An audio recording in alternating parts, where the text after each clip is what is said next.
สุขสบายดีเนาะมื้อนี้มาพบมาพอกับซ่องใบลมคนสวนชาแนลคือเก่าเนาะมื้อนี้เฮาสิมามกหน่อไม้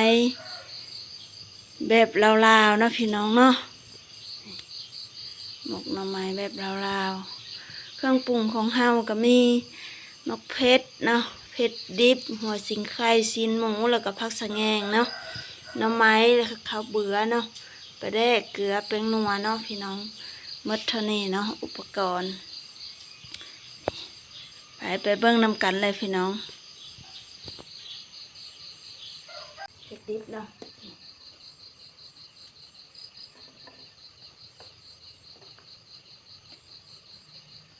ใส่หัวสิงไข่เนาะแกงข้าว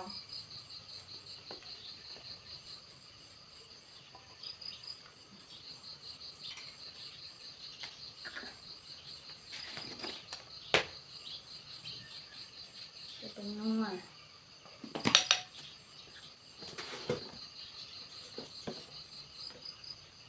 ใส่เกลือหน่อยนึงตำนะพี่น้องเนาะ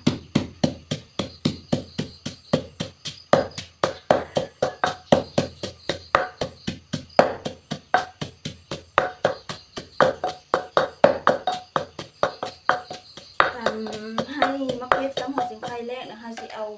ข้าวเบื่อเนาะใส่เนาะกระตันพี่น้อง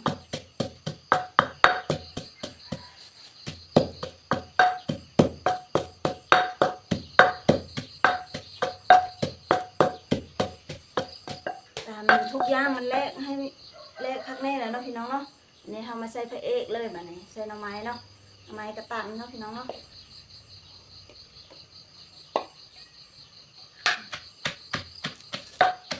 ตามให้ทุกอย่างให้เข้ากันนะพี่น้องเนาะ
ย่างละเอียดเข้ากันนะใส่ซีนหมูเนาะพี่น้อง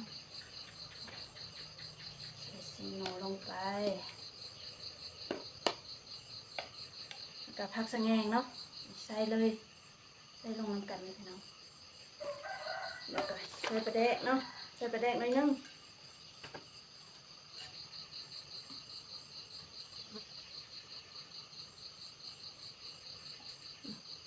มันบ้วงแกงเนาะพี่น้องเนาะอันนี้เราก็สีตำบ่แห้งนะพี่น้องเนาะพอให้ทุกอย่างผสมให้เข้ากัน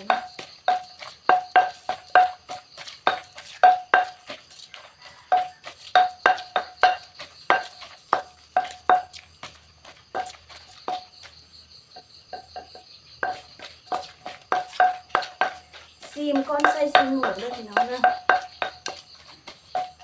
มันพอดีแล้วบ่เดี๋ยวเราก็ยังใส่ซีมหมู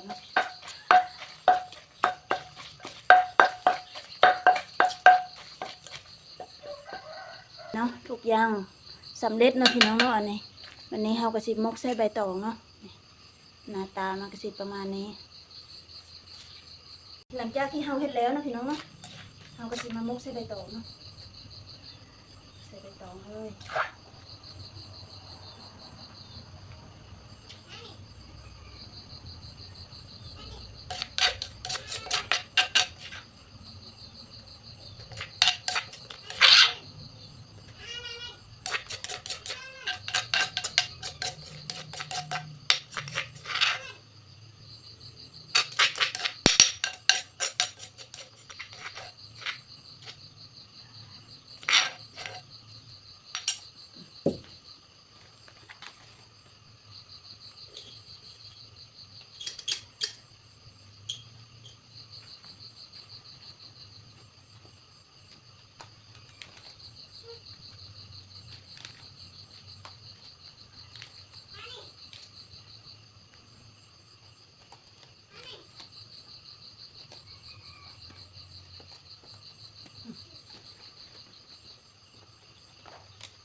แล้วนะพี่น้องเนาะ